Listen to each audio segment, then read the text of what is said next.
Hello everyone, welcome back to episode 8 of A Practical Guide to the Tower.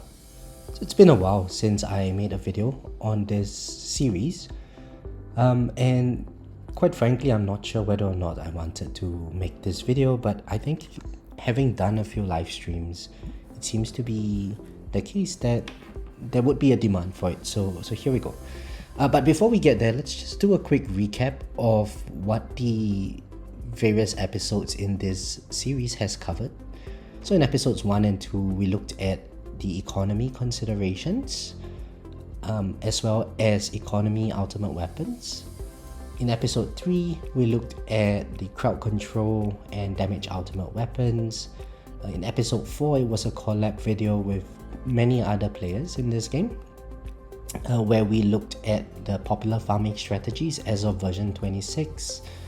In episode 5, we looked then at module considerations. In episode 6, Golden Bot Sync. Episode 7, various range considerations. And so what I thought I would do for today's video is sort of like a wrap-up. Well, a combination of all the various items that we have covered so far. And we try to relate it to tournaments. So by far the biggest the biggest thing that I hear about tournaments, especially in my guild chat, is that people get to like 1800. I think today it's going to be like 2200 waves in champion, but you can't stay in legends for some reason. So hopefully this video is going to give you an idea of the various considerations that you need at different leagues in this game, and hopefully that helps with your tournament progress. So let's get started.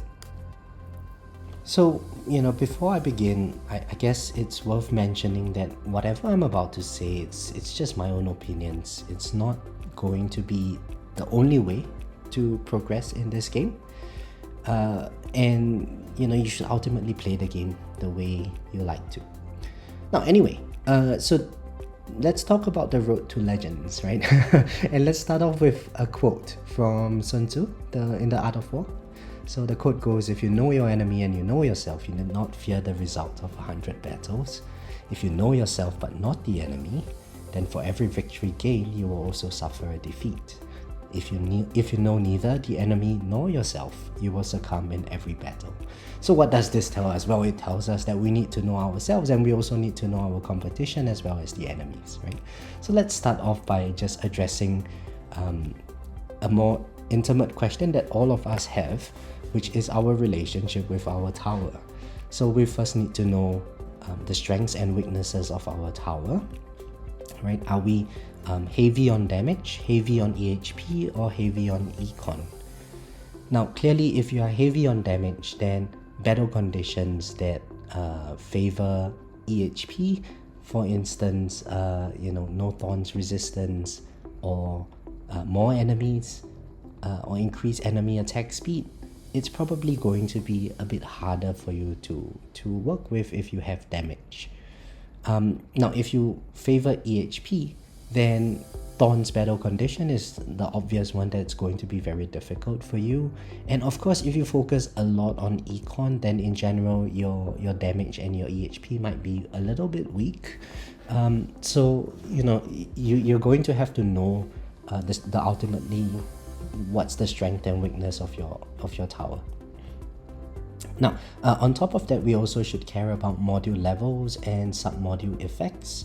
So at the earlier levels, module levels come in quite slowly, but now with the introduction of Recovery Package Mastery, which is the Cut Mastery effect, it's actually very easy to get your modules up to a pretty decent level. So of course, it might not seem like a lot at the start, but let's just look at coin multipliers, for instance, right? If we look at the various multipliers that I have over here, well, you can see that the single biggest, aside from difficulty tier, the single biggest impact to my overall coin income is coming from my module. It's more important that I have my generator module equipped at its current level than it is for me to equip my coin card with coin mastery completely maxed out even. Okay, and this is not just the case for the generator module. It's also going to be the case for, like, let's say we look at the cannon module, right? My cannon module is giving me 19x tower damage, which is almost the same as having fully leveled your damage mastery card. Okay, so they do provide significant levels. And of course the sub-module effects, I know everyone is grumbling that we never have enough reroll shards. It's a fact of life for everyone, but all these kinds of things, it's definitely going to affect your tower as well. Now, the cards that you have as well as the card masteries that you have clearly are going to be a big segregation in terms of your overall tower's power, right? So if we were to just say remove damage and demon mode mastery, that's 6 times 5, I think 30 times less damage that you will be dealing with. So it's just having access to those masteries and having leveled up those masteries, it's clearly going to make your tower a lot more powerful than someone who does not have them. On top of that, there's also the lab development that you have in your workshop labs.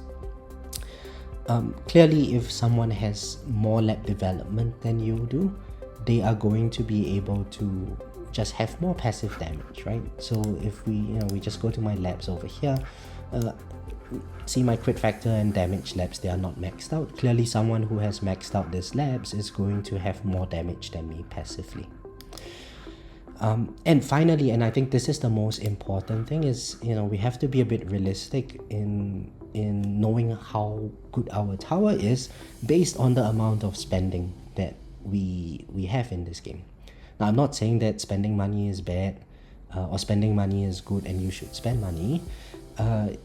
All I'm saying is that, well, if you are a player that decides not to spend money on this game, then you have to bear in mind that there are also players out there that will be buying every single pack every single month.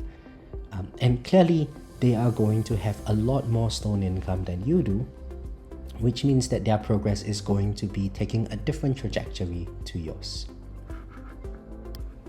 Alright, so next up we move on to knowing your enemy, which is basically knowing the battle conditions. Now in Copper League, we start off with only one battle condition, which is like bosses every 10 waves or something. And I think for every other league that we go up, one extra battle condition is added in. So for the most part, most battle conditions, there's nothing much we need to do except get better, right? And by get better, I mean just have more damage, more EHP, more enhancements, and so on. For example, Thorns, Death Ray, Plasma Cannon resistance, Orb resistance, more bosses, more enemies, Death Defy, enemy level skips, and so on. These kinds of battle conditions, they're just there to nerf your overall power of your tower, so the higher your power is, the better you will perform. Now that also means that, if our tower is progressing naturally, over time we should observe that our tower's performance is going to trend upwards naturally without us having to do very much. Now, for other types of battle conditions, target priority is going to be important, and mostly this depends on which enemy ultimates are active. For instance, if range ultimate is active, then you don't want a range enemy to shoot you, because the moment a range enemy shoots you, your tower can't shoot, and then you die very quickly. And finally, some battle conditions require very specific counters to negate some of those effects. For example, if we have armored enemies, Chain Lightning does a really good job at stripping away armor stacks from enemies. If we have enemy speed or ultimate weapon durations, then just having to slow down the enemies is going to be really useful. So permanent chronofill is going to be a great option for that. because it provides the most reliable source of crowd control on your enemies, right? It's if you have permanent chronofill, every enemy is going to be slowed down. And stuff like attack speed, then nuke mastery or slow aura mastery is going to be really important. And of course, it depends again on your stage of progression of the game. If you are in champions, then probably nuke mastery, slow aura mastery, it's unattainable for you. But again, in champions, as we'll cover later, the strategy is not necessarily requiring you to deal so much damage that you can kill the enemies before they even hit you. You are probably able to soak a couple of hits. Right, so now the next part is, I put a strikeout over here on enemy.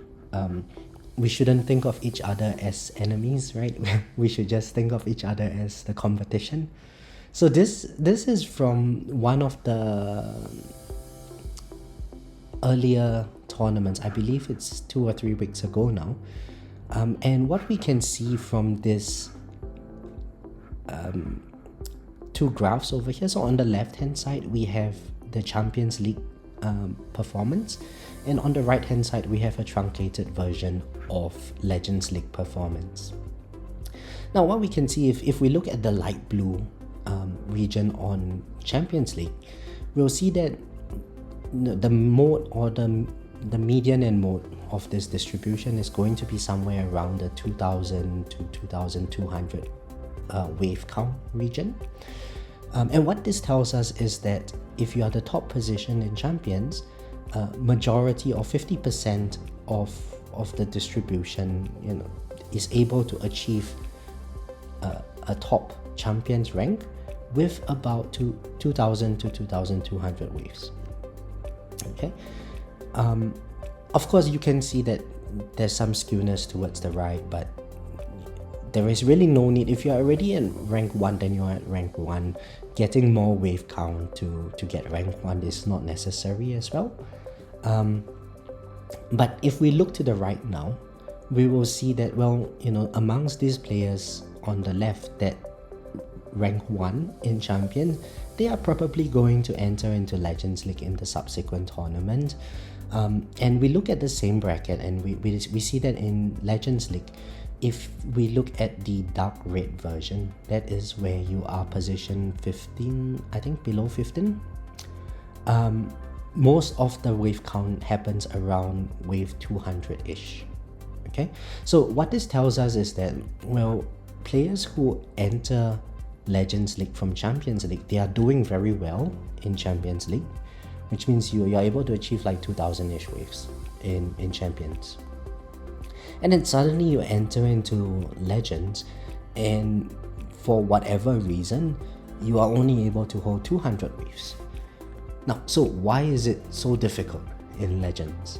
Well, the fact of the matter is, Legends is at the end of the day the last league of tournaments that we currently have in version 26. So clearly there's going to be players of very different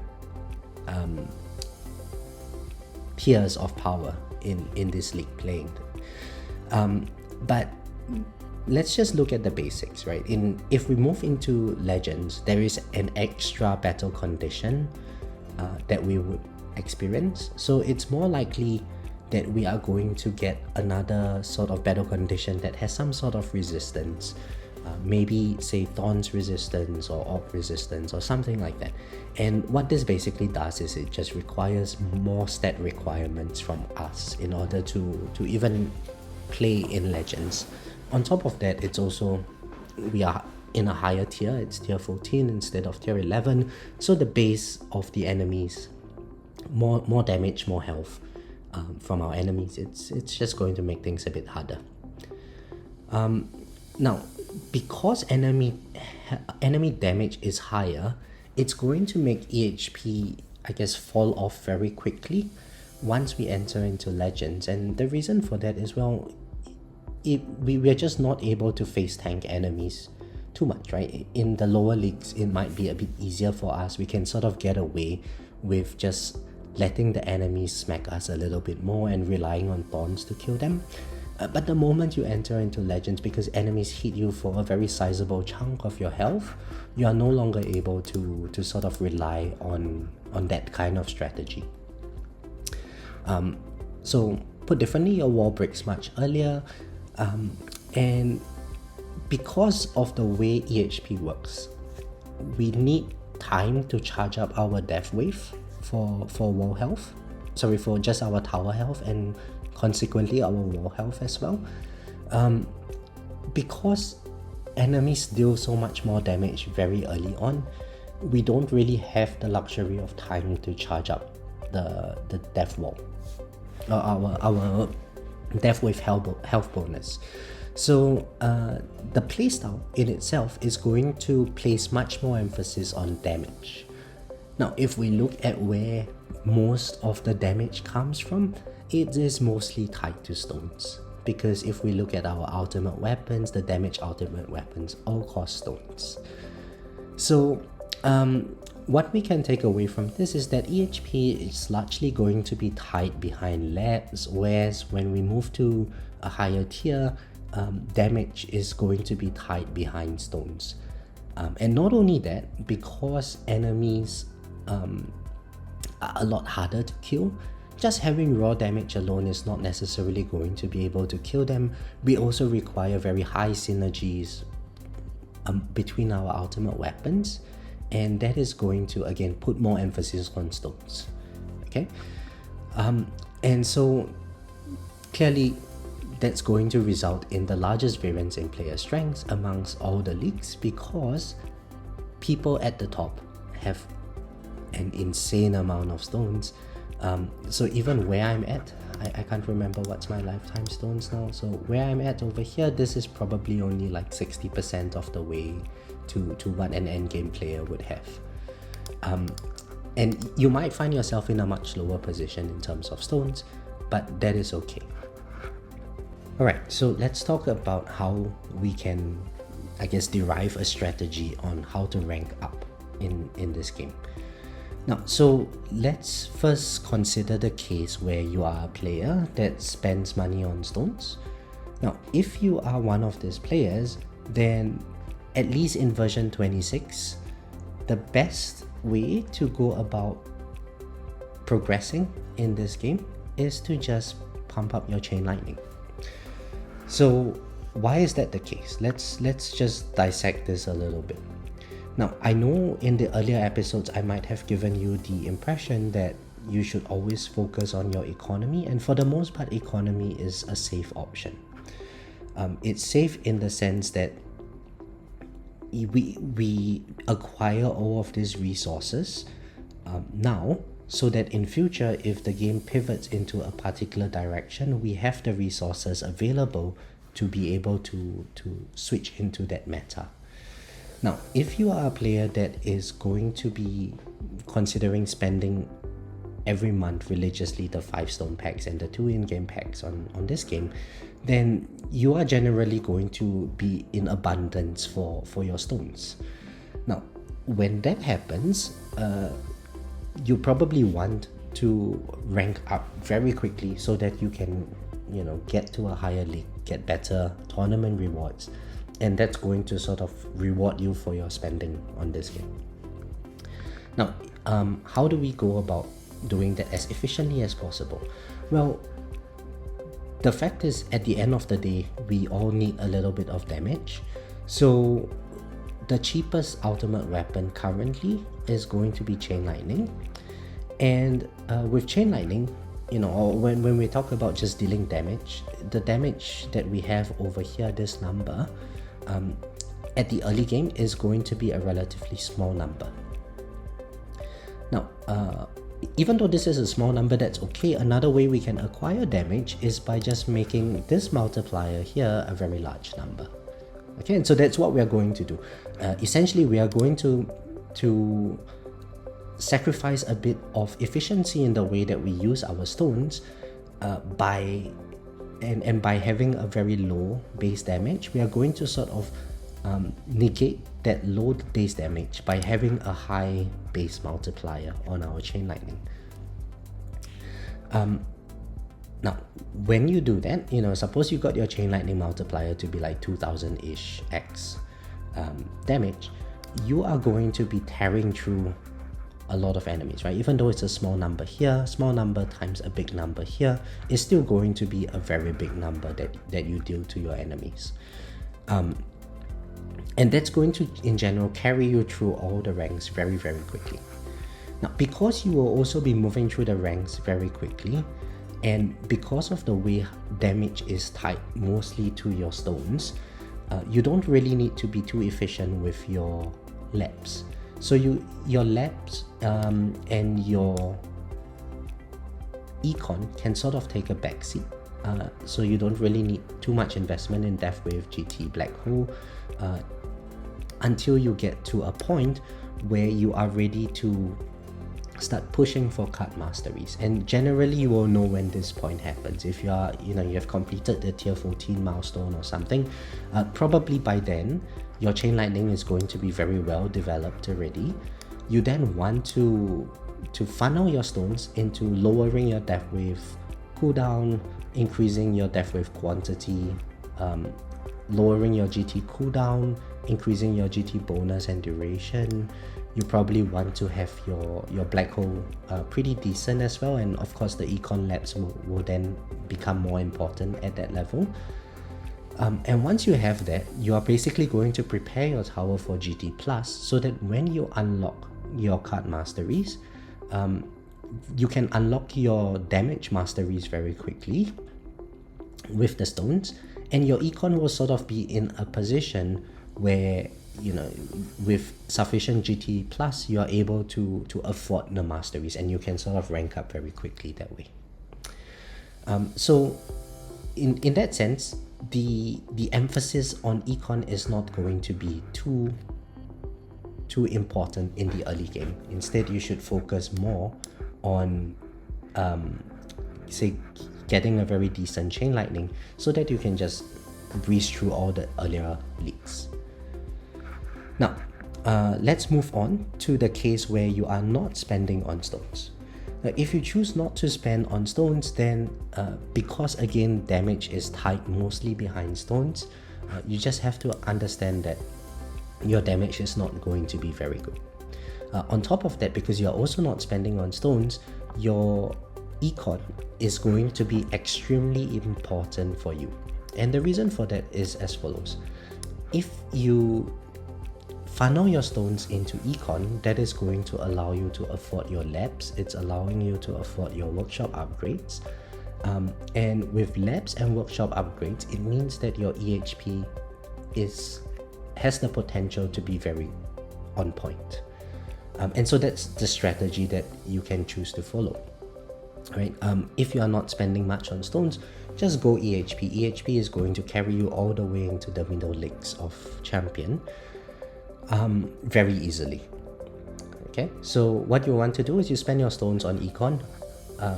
That allows you to generate enough coins. Using that coins, you bump up your health regen, defense percent, and so on in your labs.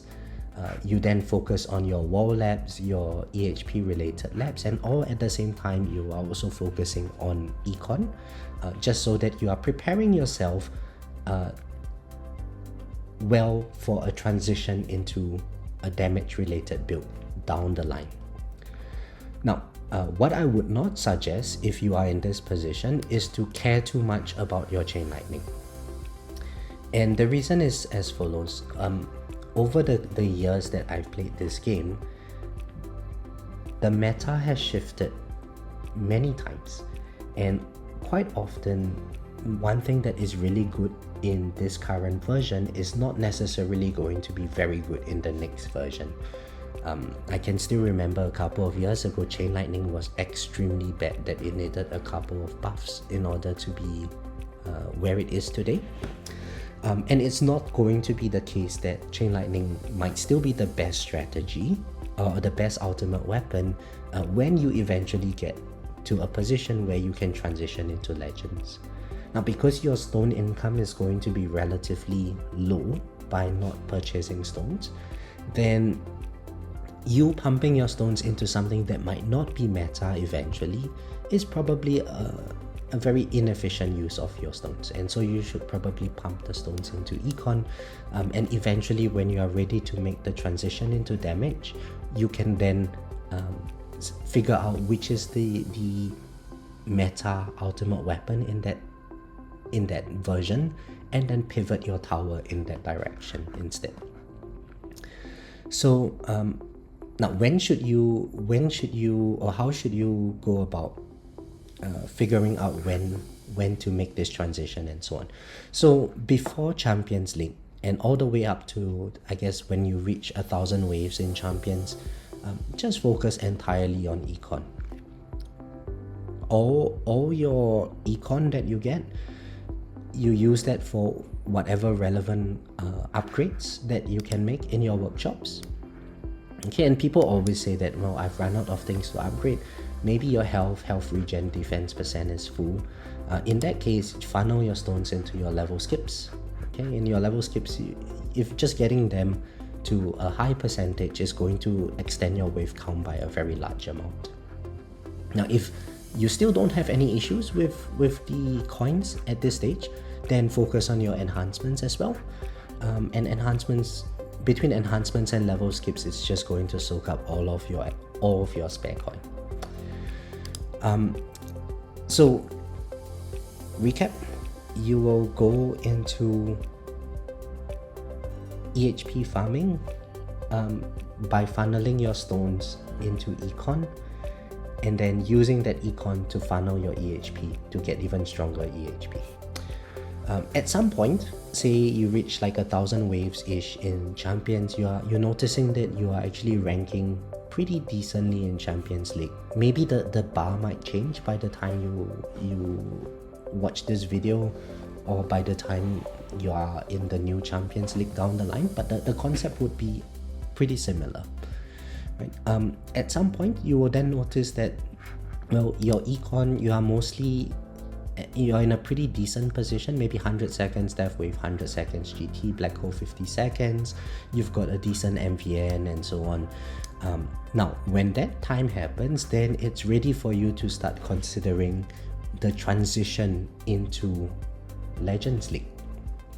Okay, and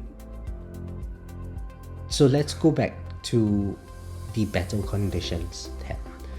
Now, as of version 26, there are only a few types of battle conditions that require very specific counters. Number one, armor. So armored battle condition now requires you to have chain lightning, not from damage, but just from having a decent quantity and chance. Okay? And if you are able to, say, in your dimension core, roll in some chain lightning quantity over here, roll in some chain lightning chance, you are going to be able to strip the enemies of their armor stacks very, very quickly, and you can then kill the enemies as per normal. Okay, so that's your first counter that you need to have an answer for. You need to have an answer for just armored battle conditions. The next thing is to focus on control over the enemy, which is in the form of enemy speed and the ultimate weapon durations battle conditions. So the best thing that I would recommend for that is Chronofield. Essentially, you want to have a permanent Chronofield without the use of Galaxy Compressor.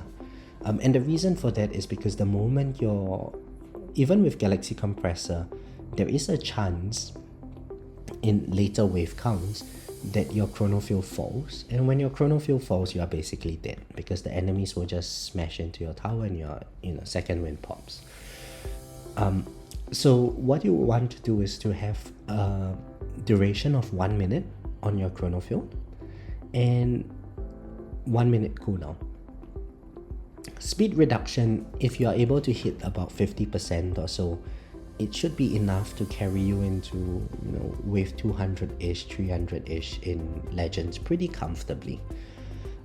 Thereafter, if you really wanted to tackle the battle condition for ultimate weapon durations, what you can do is to roll in this, say, 10 seconds Chronofield duration into your core module, and that will allow you to have 70 seconds of chronofuel duration with 60 seconds of cooldown, and you will permanently have your chronofuel even with the battle condition on. Now that is just in itself going to be, I guess, more than enough to deal with enemy speed and the ultimate weapon durations, battle conditions. Now attack speed, battle conditions, it's probably going to be a bit difficult at the earlier levels, but you probably wouldn't notice the increased attack speed from enemies too drastically because you don't go far enough in the wave count. But at max level, with the enemy attack speed, ray enemies become quite problematic. So I've just put them in over here as solutions to this problem. But just know that if you are thinking about making a transition from champions to legends, this last battle condition probably wouldn't affect you too much. Now, so again, to recap, from wave 1000-ish in champions, that's when you can consider pivoting your tower away from EHP related stuff, focusing more on controls, focusing on acquiring answers to specific battle conditions, and then that should allow you to transition very nicely into Legends League. You should be able to hold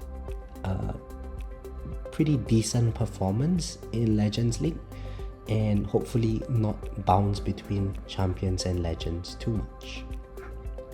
Alright, so this is all that I have regarding tournaments.